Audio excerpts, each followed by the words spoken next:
MP के सिवनी में तैनात ट्रेनी आईएएस रिजू बाफना, जिनकी फेसबुक पर टिप्पणी आजकल काफी चर्चा में है। महिलाओं के बारे में समाज की सोच पर उठ रहे सवाल। ट्रेनी आईएएस बाफना ने पिछले हफ्ते फेसबुक पर महिला होने का दर्द जताया, फिर अफसोस। आरोप है युवा आईएएस अधिकारी रिजू बाफना को राज्य मानवाधिकार आयोग के अधिकारी ने अश्लील मैसेज भेजे थे। रिजू इस केस में बयान दर्ज कराने के लिए कोर्ट पहुंची तो वकीलों की भीड़ और जज ने उनसे कुछ ऐसे सवाल किए जिससे दुखी रिजू बाफना ने फेसबुक पर लिखा, ये देश महिलाओं की दुर्दशा को लेकर असंवेदनशील बना रहेगा। मैं बस यही दुआ करती हूं कि इस देश में कोई महिला ना जन्मे। इस पोस्ट के वायरल होने के बाद रिजू बाफना को सफाई देनी पड़ी। उन्होंने कहा कि आवेश में आकर ही उन्होंने ऐसा कमेंट किया है और इस देश और यहां की व्यवस्था पर उन्हें पूरा भरोसा है।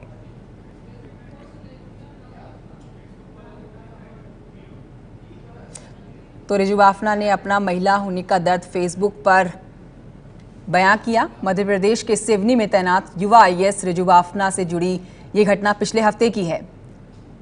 रिजू बाफना ने फेसबुक पोस्ट में पिछले हफ्ते का ये पूरा वाकया बताया था। पोस्ट में कहा गया था कि उन्होंने राज्य मानवाधिकार आयोग के आयोग मित्र संतोष चौबे ने उन्हें अश्लील मैसेजेस भेजे थे और क्या कुछ उन्होंने अपना दर्द बयां किया है फेसबुक पर। आइए उस पर नजर डालते हुए बता दें कि राज्य मानवाधिकार आयोग के मित्र संतोष चौबे ने मुझे अश्लील मैसेज भेजा था। इस पर मैंने चौबे के खिलाफ एफआईआर दर्ज कराई थी।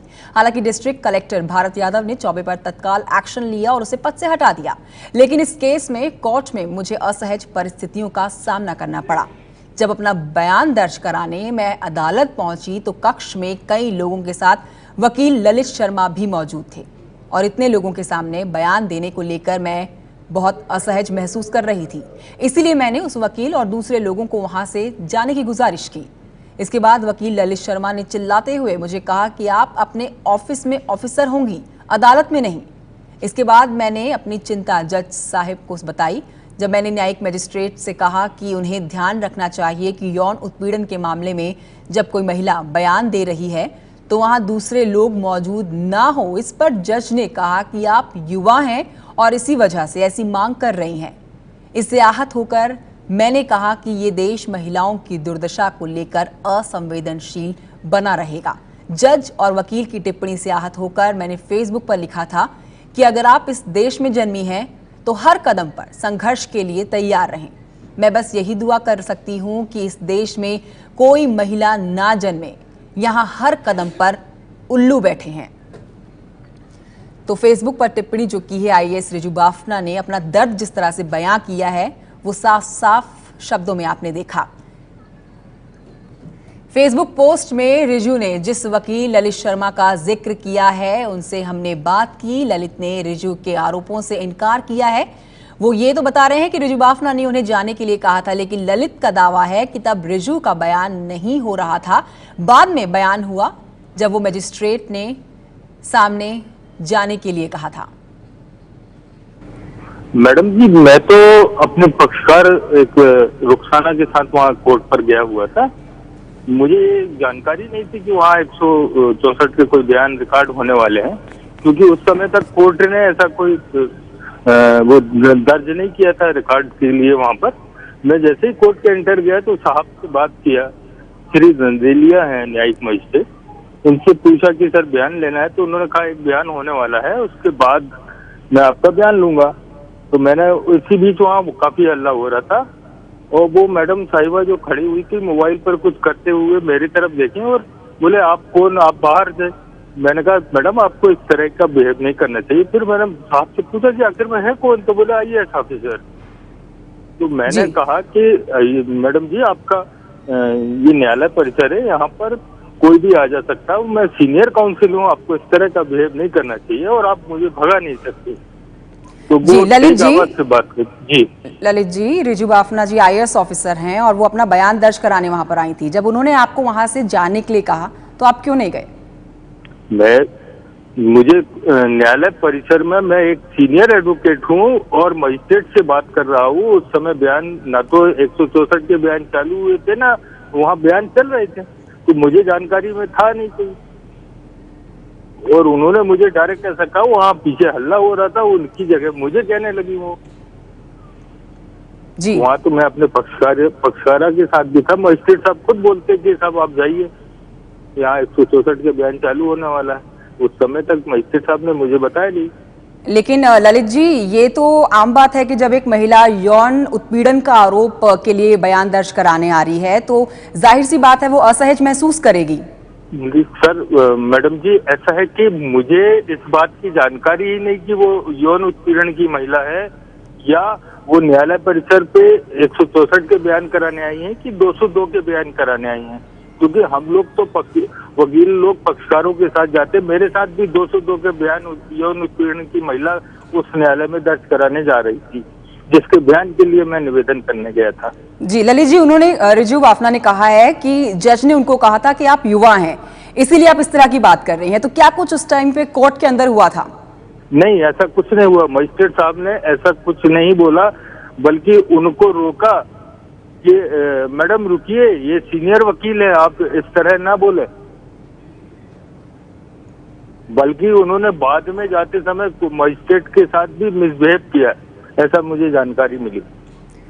जी ललित जी, रिजू बाफना ने बताया, उन्होंने जो पोस्ट किया फेसबुक पे अपलोड, उसमें ये था कि कोर्ट के अंदर बहुत सारे लोग मौजूद थे, इसलिए वो असहज महसूस कर रही थी अपना बयान दर्ज कराने के लिए। तो आप उस समय वहां मौजूद थे, आप क्या कुछ देख रहे थे, क्या वहां पर हो रहा था? और जो पोस्ट उन्होंने अपलोड किया है फेसबुक पे, उसमें क्या कैंपस के अंदर वो मोबाइल खेल रही थी, उस समय बयान नहीं हो रहा था, मोबाइल खेल रही थी। वो अपने आप को असहाय महसूस नहीं कर रही थी, बल्कि मोबाइल में लगी हुई थी कुछ ढूंढने डालने को। और साथ में अपने साथ एक पुलिस वाले कोई थानेदार भी थी, वो पीछे खड़ी हुई थी। जी, तो बयान दर्ज हुआ था कि नहीं हुआ था? और हुआ था क्या अकेले में हुआ था? बयान तो उनका फिर बाद में सारे लोगों को कोर्ट ने बाहर करके बयान लिया है। कितने लोग उस टाइम पे? नाम पता लिखा जा रहा था। अच्छा, कितने लोग मौजूद थे उस टाइम पे कोर्ट में?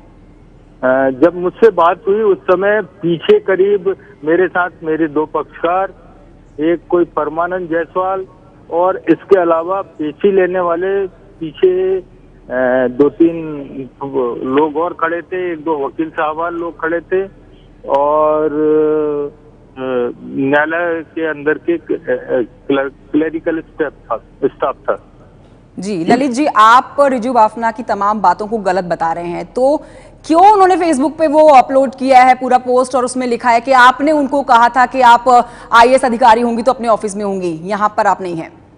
मुझे उंगली जो उठा के उन्होंने कहा कि आप मुझे ऐसा नहीं बोल सकते, ये न्यायालय परिसर है। इसके अलावा मेरी उनसे कोई बात हार्ड टॉक भी नहीं हुई, और इस तरह आपका बिहेव ठीक नहीं है, मैंने ये बोला था। तो आप बाहर गए थे जब आपको रिजू बाफना ने बोला वहां से जाने के लिए? नहीं, उनके बोलने के बाद मैंने पूछा कोर्ट से मैंने पूछा कि आखिर में यहाँ क्या हो रहा है सर। तो उन्होंने बताया 164 के। तो मैंने कहा सर मैं आपके 164 के बयान हो जाते हैं, उसके बाद आता हूँ। इसके बाद मैं चला गया। बाद में शायद कुछ लोगों से और उन्होंने कुछ बोला है मेरे जाने के बाद। जी, लेकिन एक सवाल यहाँ पर यह भी है ललित जी कि ये मामला सिर्फ अब रिजू बाफना का नहीं है, ये सारी देश की महिलाओं का है, क्योंकि उन्होंने अपनी जो प्राइवेसी, जो बयान उनको दर्ज कराना था एक प्राइवेट जोन में, वो नहीं करा पाई। उसके लिए उन्होंने असहज महसूस करा, क्योंकि वो बहुत सारे लोगों के बीच में घिरी हुई थी। उन्होंने गलत बताया, वहाँ उनके आसपास कोई लोग नहीं थे, वो तो डायस पर एज ए जहाँ वकील लोग खड़े होते हैं वहाँ खड़े होकर मोबाइल में कुछ कर रही थी। और इस बारे में हमने सिवनी के कलेक्टर भरत यादव से भी बात की। ये हमारे यहाँ आईएएस ऑफिसर हैं 2014 बैच की रिजू बाफना। उन्होंने अभी एक महीने पहले ही ज्वाइन किया है ट्रेनिंग के बाद। तो उनको एक आयोग मित्र होते हैं, मानव अधिकार आयोग के जिले के संयोजक होते हैं, और आयोग मित्र होते हैं श्री संतोष चौबे जी थे। उन्होंने कुछ आपत्तिजनक उनको मैसेजेस किए थे, तो उन्होंने उनको मना भी किया कि आप ऐसे मैसेज नहीं करें, तो फिर भी उन्होंने किए। तो फिर उन्होंने कंप्लेंट की पुलिस में और मेरे पास रिजू बाफना ने। तो उसमें पुलिस ने भी उसमें कार्रवाई की, उनके अगेंस्ट एफआईआर दर्ज हुई, क्रिमिनल केस दर्ज हुआ, और आयोग को मैंने लिखा कि भाई इनको तत्काल हटाया जाए। उसी दिन आयोग ने उनको आयोग मित्र से हटा दिया उस पद से। उसके बाद 1 अगस्त को अभी जुडिशरी मजिस्ट्रेट के समक्ष जो है रिजू 164 की बयान देने गई थी। तो 164 CRPC जिसमें कि बयान होते हैं, और माननीय सर्वोच्च न्यायालय का जो निर्णय है कि भाई उसमें प्राइवेसी बनी रहे और किसी भी महिला को, पीड़ित महिला को कोई ऐसा माहौल दिया जाए कि उसको असहज महसूस ना हो बयान देने में, तो वो वहाँ पे उस तरह का इशू हुआ है कि कोई अधिवक्ता थे, उन्होंने बदतमीजी की और वहाँ पे उनको उस तरह का, जिस तरह का माहौल मिलना चाहिए था कि उनको असहज महसूस ना हो, वो नहीं मिला है।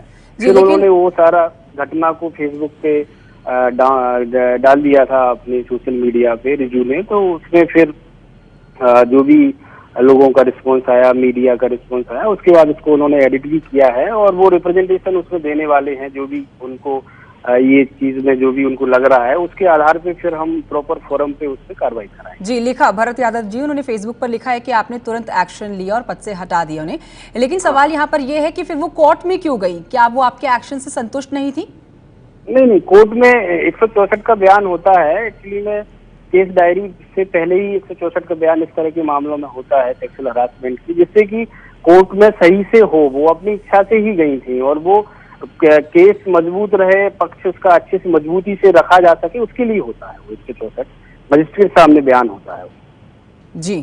तो मतलब केस प्रॉपर उसमें जो है कोई कमी ना रहे, उसके लिए होता है वो। मतलब कोर्ट में कोर्ट तो वो गई ही है, वो तो FIR हो गई, तो उसके आधार पे ही कोर्ट गए हैं। वो FIR में चालान पेश होगा, लेकिन 164 का बयान होता है जिससे कि उसमें मजबूती आ जाए प्रकरण में, इसलिए वो बयान देने गई थी, अपनी इच्छा से गई थी और हम लोगों के निर्देश पे ही, मतलब सबसे चर्चा करके ही गई थी। जी, भरत यादव जी, आपसे हम रिजू भावना जी के लिए जानना चाहेंगे, किस पद पर हैं वो और कब से हैं वो?